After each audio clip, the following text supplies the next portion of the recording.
აი ყავდა ჩვენ პაციენტი ურთულესი სახის ნაპრალი თუ კონა სახის ანუ ეს რით განსხვავდება? ხო, აქ არის იგივე სახის ნაპრალი, პრინციპში წუჩის ნაპრალი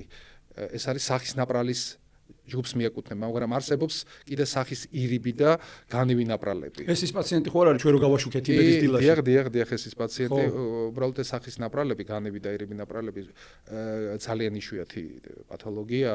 მსოფლიოში დაახლოებით 3%-მდე ხდება და აღმოჩნდა ერთი, რომელსაც ჰქონდა ასევე სხვა თანდართული პათოლოგიები, იყო კიდურების დეფორმაცია და ჩვენ ასე ვთქვათ დავიწყეთ და მეხუთე ოპერაცია გავუკეთეთ საკმაოდ წარმატებულად. დღეს უკვე პაციენტი არის სკოლამდე ასაკში, უკვე უნდა წავიდეს სკოლაში და მშობლის ბედნიერი თვალები ის არის, რომ მას მისი შვილი არის უკვე სოციალურად, ასე ვთქვათ, რეალურად ეს ოპერაციები ამ პაციენტების სოციალურ ადაპტაციას, ხო, ანუ სოციუმში მათ დამკვიდრებას ემსახურება, იმიტომ რომ საკმაოდ რთულია ამ მანკით თუ აი ამ ნაპრალით, ხო, რომელიც არის არესტიტიური, რომელიც იწვევს გარკვეულ მეტყველების ცხოვრება, ხო, და თუ წარმატებულად არის ჩატარებული ოპერაცია და ამ ანატომიური დარღვევის თანავე ხდება ფუნქციის სრულყოფილი აღდგენა,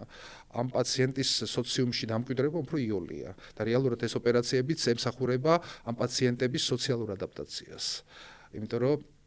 მოგეხსენებათ, აი არის ძალიან ესეთი